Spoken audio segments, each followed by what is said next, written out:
Sasikumar 2013 JC Daniel പുരസ്കാരം നൽകി ആദരിച്ച ചലച്ചിത്ര പ്രതിഭ. മലയാളത്തിൽ ഏറ്റവും കൂടുതൽ സിനിമകൾ സംവിധാനം ചെയ്തു. 141 പരം സിനിമകൾ. വർഷം ശരാശരി 5 സിനിമകൾ വീതം ശശികുമാർ സംവിധാനം ചെയ്തു. അദ്ദേഹം പ്രേം നസീറിനെ നായകനാക്കി 83 സിനിമകൾ സംവിധാനം ചെയ്തു. 1977 ശശികുമാർ 15 ചിത്രങ്ങൾ സംവിധാനം ചെയ്തുകൊണ്ട് ലോക റെക്കോർഡ് സ്ഥാപിച്ചു. അത് ഭേദിക്കാൻ ഇന്ന് ലോകത്തിൽ തന്നെ ആരും ബാക്കിയില്ല. തുടക്കത്തിൽ കലാമൂല്യങ്ങളുള്ള സിനിമകളോടായിരുന്നു ആഭിമുഖ്യം. കാലാന്തരേണ വ്യാപാര സിനിമയുടെ ശ്രേണിയിലേക്ക് എത്തിച്ചേർന്നു. അദ്ദേഹം പ്രേം നസീറിന് താരമൂല്യം നൽകുന്നതിൽ സുപ്രധാനമായ പങ്കുവഹിച്ചു. ശശികുമാറിൻ്റെ സംവിധാന പങ്കാളിത്തത്തിൽ നിർമ്മിക്കപ്പെട്ട സിനിമയാണ് കുടുംബിനി. പേര് സൂചിപ്പിക്കുന്നത് പോലെ ഇത് ഒരു കുടുംബ ചിത്രമാണ്. കുടുംബിനികൾക്കുള്ള ഒരു സ്തുതിഗീതം എന്ന് വേണമെങ്കിൽ നമുക്ക് ഈ ചിത്രത്തെ വിശേഷിപ്പിക്കാം. ഈ സിനിമ ശശികുമാർ എന്ന സംവിധായകൻ്റെ കാഴ്ചപ്പാട് വ്യക്തമാക്കുന്ന സിനിമയാണ്. ഈ സിനിമയിലെ പ്രധാന കഥാപാത്രത്തെ അവതരിപ്പിച്ചിരിക്കുന്നത് കവിയൂർ പൊന്നമ്മയാണ്. വീടിന് പൊന്മണി വിളക്കു നീ, തറവാടിന് നിധി നീ, കുടുംബിനി എന്ന വളരെ മനോഹരമായ ഒരു ഗാനമുണ്ട്. ഈ ഗാനത്തെക്കുറിച്ച് ഓർമ്മിക്കുമ്പോൾ, ഈ ഗാനം കേൾക്കുമ്പോൾ തന്നെ നമുക്ക് ആദ്യം ഓർമ്മ വരുന്നത് അതിൻ്റെ ഗായകനെയാണ്, CO ആൻറ്റോ.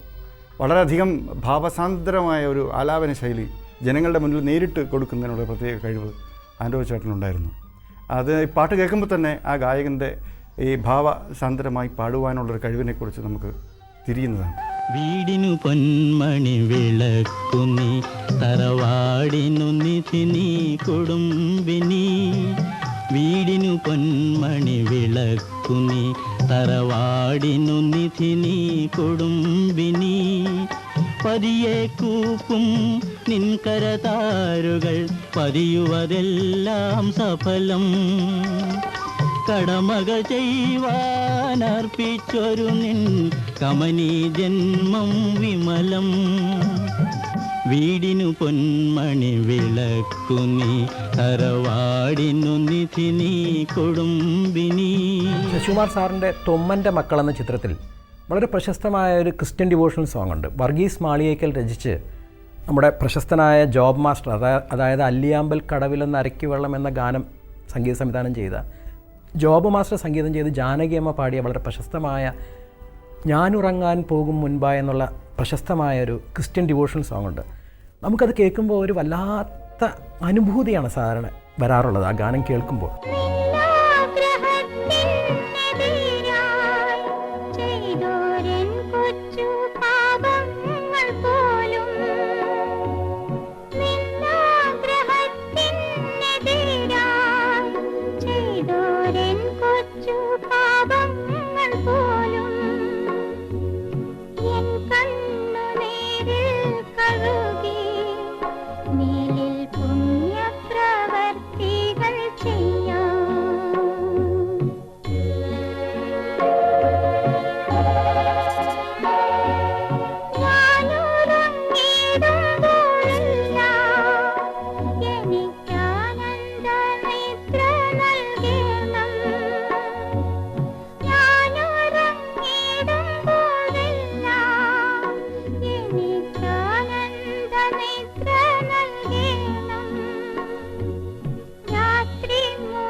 നന്മകൾ പൊക്കിക്കുമാ